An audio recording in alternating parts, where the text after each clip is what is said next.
অলিক কল্পনার আরও একটা নতুন ভৌতিক গল্পে আপনাদের আবারও স্বাগত।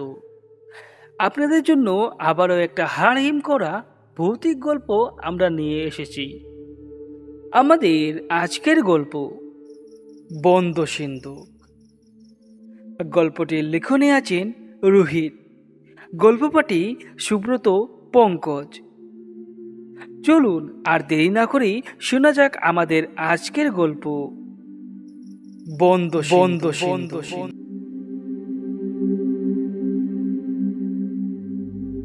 শুভ্র নামে এক যুবক তার গ্রামের বাড়িতে একা ছিল, আর তার মা বাবা শহরে গিয়েছিলেন। শুভ্রর পরীক্ষা ছিল বলে সেই বাড়িতে থেকে গিয়েছিল। সন্ধ্যা গনিয়ে আসার সাথে সাথেই চারপাশ নিস্তব্ধ হয়ে যায়। শুভ্র তার পড়ার ঘরে বসে বসে ভয় পড়ছিল,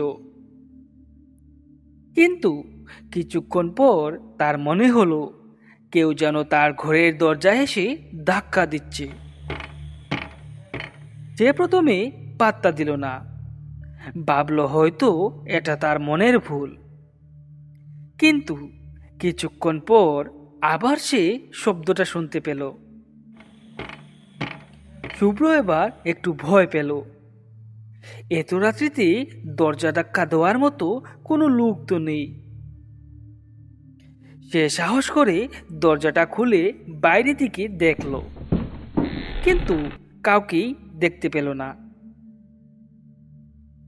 সে ভাবল হয়তো বাতাস এরকম ধাক্কা দিচ্ছে দরজায়, কিন্তু বাতাস তো তেমন একটা ছিলও না। সে এইসব ভাবতে ভাবতে আবার দরজাটা বন্ধ করে পড়তে বসে গেল। কিন্তু কিছুক্ষণের মধ্যেই আবারও সেই শব্দ। এবার শব্দটা যেন আরো জোরালো হয়ে উঠছে। এবার শুভ্রের বুকের ধুকপুকানি বাড়তে লাগলো। সে আবারও দরজা খুলল, কিন্তু আবারও সে কাউকে দেখতে পেল না। চারিদিকে শুধু অন্ধকার আর ঝিঝি পোকার ডাক শোনা যাচ্ছে। এবার তার ভয়ে গা শিউরে উঠল। সে দ্রুত দরজাটা বন্ধ করে দিল এবং খিল লাগিয়ে দিল। সে ভাবল আজ রাতে এখানেই থাকবে এবং কাল সকাল হলে দেখা যাবে কে এরকম দরজায় ধাক্কা দিচ্ছে। কিন্তু তার কিছুক্ষণ পরেই সে আবারও শুনতে পেল অন্যরকম একটা শব্দ। এবার যেন কেউ ফিসফিস করে কিছু বলছে। প্রথমে সে বুঝতে পারল না, কিন্তু ধীরে ধীরে শব্দটা যেন স্পষ্ট হয়ে আসছে। এবার কে যেন তার নাম ধরে ডাকছে। শুভ্র, হে শুভ্র, দরজাটা একবার খোলো। শুভ্র, হে শুভ্র, দরজাটা একবার খোলো। আমি বাইরে দাঁড়িয়ে আছি, দরজাটা খোলো। একটিবার দরজাটা খোলো। শব্দটা তার দরজার ঠিক বাইরে থেকেই আসছিল। শুভ্র ভয়ে কাঁপতে শুরু করলো। সে কি করবে কিছুই বুঝতে পারছে না। তারপর সে সাহস করে আবারও দরজার কাছে গেল এবং দরজায় কান পেতে শোনার চেষ্টা করলো। শুভ্র, হে শুভ্র, একটিবার দরজাটা খোলো। শুভ্র, তুমি শুনতে পাচ্ছ? আমি অনেক চোখ ধরে এই দরজার বাইরে অপেক্ষা করছি। তুমি একটিবার দয়া করে দরজাটা খোলো শুভ্র। এই সমস্ত ফিসফিসানি কথা শুনে শুভ্রের শরীরের রক্ত হিম হয়ে যায়। সে প্রচণ্ড ভয় পায়। তার পাগুলো ভয়ে কাঁপতে শুরু করে। তারপর শুভ্র দৌড়ে সে বিছানার উপর উঠে এবং কম্বল মুড়ি দিয়ে ঘুমিয়ে পড়ে। সমস্ত রাত ধরেই সে একই শব্দ শুনতে পায়। এইভাবে শব্দ শুনতে শুনতেই শুভ্র কখন যে ঘুমিয়ে যায় সে আর কিছুই বলতে পারে না। পরদিন সকালের দরজায় টুকি পড়ে আবারও। এই শুভ্র, দরজাটা একবার খুল। এতক্ষণ ধরে ঘুমাচ্ছিস? আমরা সেই সকালবেলা কোথা থেকে কোথায় চলে এলাম, তুই এখনো ঘুমাচ্ছিস? তোর না আগামীকাল এক্সাম আছে? দরজাটা খুল। এই শুভ্র! তার বাবার ডাকেই শুভ্রের ঘুম ভাঙে এবং সে দরজাটা খোলে। তবে তার মুখটা এবার অন্যরকম ছিল। তার মা বাবা তার মুখটা দেখেই বলে ওঠেন, কিরে শুভ্র, তুই সারা রাত ঘুমাসনি? তোর মুখটা এভাবে শুকিয়ে আছে কেন? আর চোখগুলো দেখতে কেমন লাগছে? কি হয়েছে তোর? রাত্রে কি ঘুমোতে কোনো অসুবিধা হয়েছে? তখন শুভ্র তার ভয়ের কথা বলল। সে বলল কালকে রাত্রে তার সাথে কি হয়েছে এবং সে এই কারণেই ঘুমাতে পারেনি। প্রথমে তার মা বাবা তার কথা হেসে উড়িয়ে দেন। এ কি বলছিস তুই? আজকাল এসব হয় নাকি?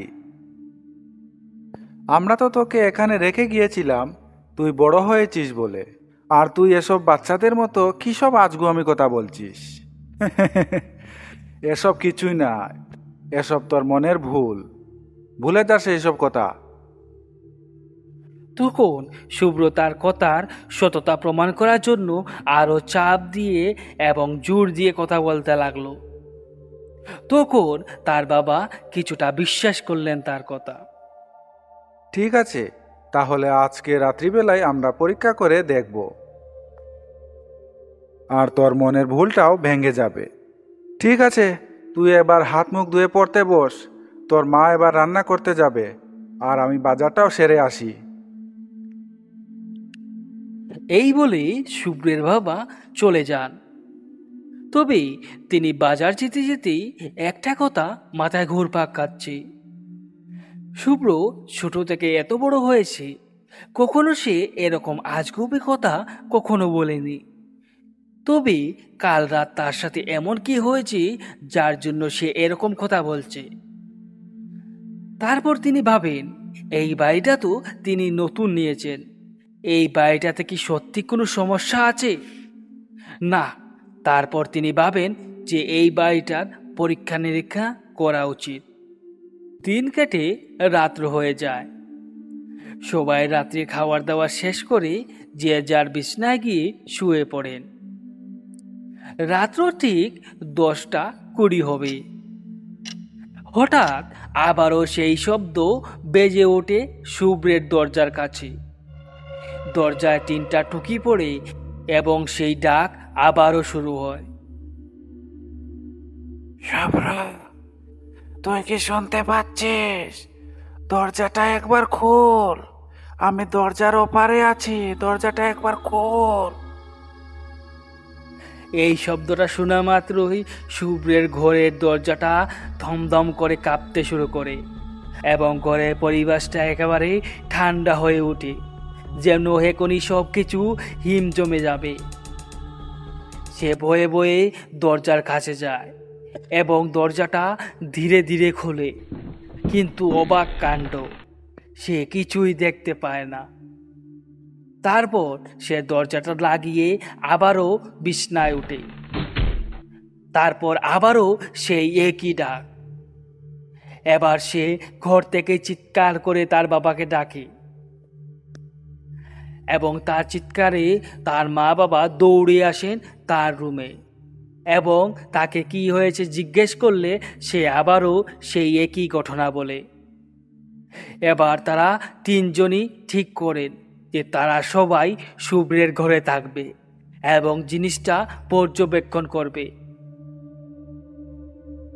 রাত্র ঘনিয়ে আসলো। রাত্র ঠিক 12টা হবে। ঠিক 12টায় ঘরের দরজায় আবারও টুকি পড়ল। তবে এই শব্দটা এবার তার বাবা শুনতে পেলেন। কে কে এইভাবে দরজায় ঠুকি দিচ্ছে? কে বাইরে দাঁড়িয়ে আছেন? কে? তার বাবার কথা শুনে শুভ্রর ঘুম ভেঙে যায় এবং তার মারও সাথে ঘুম ভেঙে যায় এবং তারা সবাই একসাথে গিয়ে ঘরের দরজাটা খুলেন। কিন্তু আবারও সেই একই কাণ্ড, ঘরের বাইরে কেউ নেই, অথচ দরজা বন্ধ করলেই দরজায় ঢুকে পড়ে। তারা চিন্তা করতে পারছেন না এইসব কি হচ্ছে। দেখেছো বাবা, আমি এই কথাই বারবার বলেছিলাম, কে যেন রাত্রিবেলা এসে দরজায় ঢুকি দেয় এবং দরজা খুললেই তাকে পাওয়া যায় না।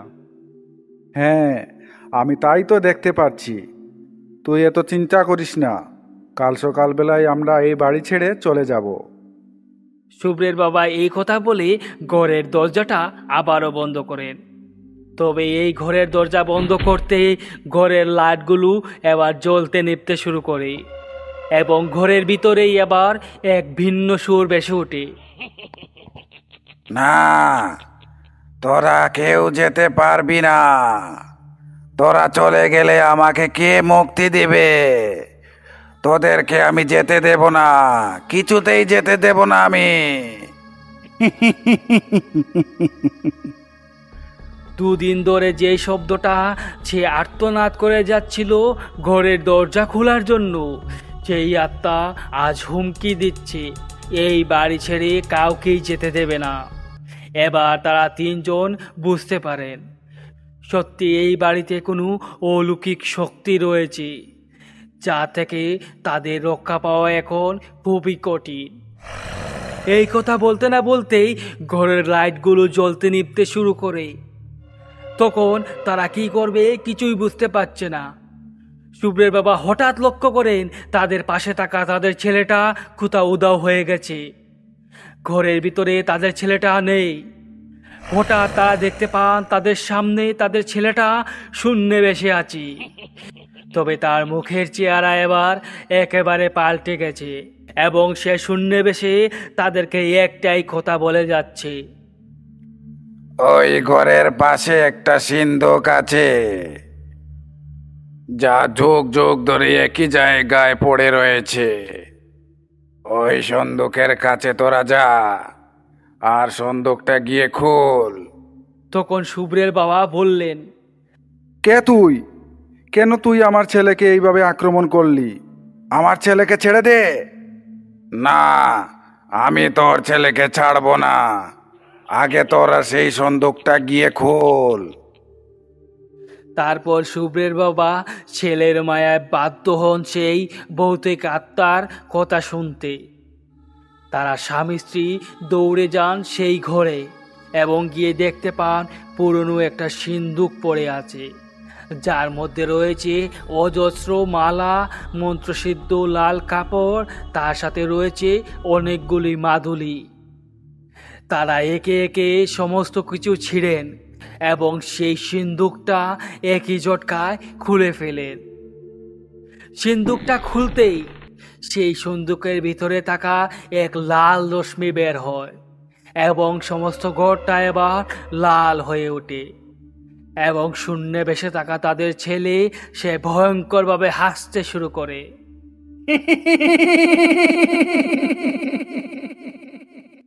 আজ আমি মুক্ত হয়ে গেছি। অনেক দিন ধরে এই সিন্ধুকে বন্দি ছিলাম আমি। তোদের জন্য আজ আমার মুক্তি হয়েছে।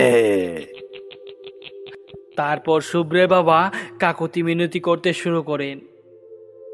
এবার তোমার কথা মতো সব কাজ করেছি, তুমি আমার ছেলেকে ছেড়ে দাও এবার। না, আমি তোর ছেলেকে কিছুতেই ছাড়তে পারবো না, কারণ এই সিন্ধুকের একটা অভিশাপ রয়েছে। এই সিন্ধুক কখনোই খালি থাকবে না। এত যুগ ধরে আমি এই সিন্ধুকের মধ্যে বন্দি ছিলাম। আজকে থেকে তোর ছেলে এই সিন্ধুকের মধ্যে বন্দি থাকবে।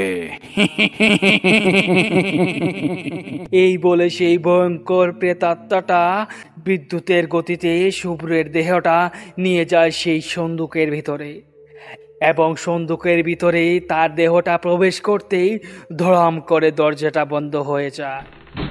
তার মা বাবা হাজারো চেষ্টা করে সেই সিন্ধুকের দরজাটা আর খুলতে পারেন না, এবং এক অজানা কারণে তার মা বাবাও সেই জায়গায় অজ্ঞান হয়ে পড়ে যান। সেই দিনের পর থেকে এই বাড়িটাতে আর কেউ প্রবেশ করে না। লোকেরা বলে দুইটি আত্মা এই বাড়িতে অনবরত ঘুরে বেড়ায় এবং আশেপাশের লোকদের রাতি হলে ডাকে তাদের সাহায্য করার জন্য, তাদের ছেলেকে ছাড়িয়ে নিয়ে যাওয়ার জন্য। আপনারা এতক্ষণ শুনছিলেন আমাদের আজকের গল্প বন্ধু সিন্ধুক। গল্পটির লেখনে আছেন রোহিত। আমাদের গল্পগুলি যদি আপনাদের ভালো লাগে তাহলে অবশ্যই আমাদের ভিডিওটিকে লাইক এবং চ্যানেলটিকে সাবস্ক্রাইব করে যেতে ভুলবেন না। দেখা হচ্ছে আবারও কোনো নতুন ভৌতিক গল্পে। ততক্ষণের জন্য সবাইকে শুভরাত্রি।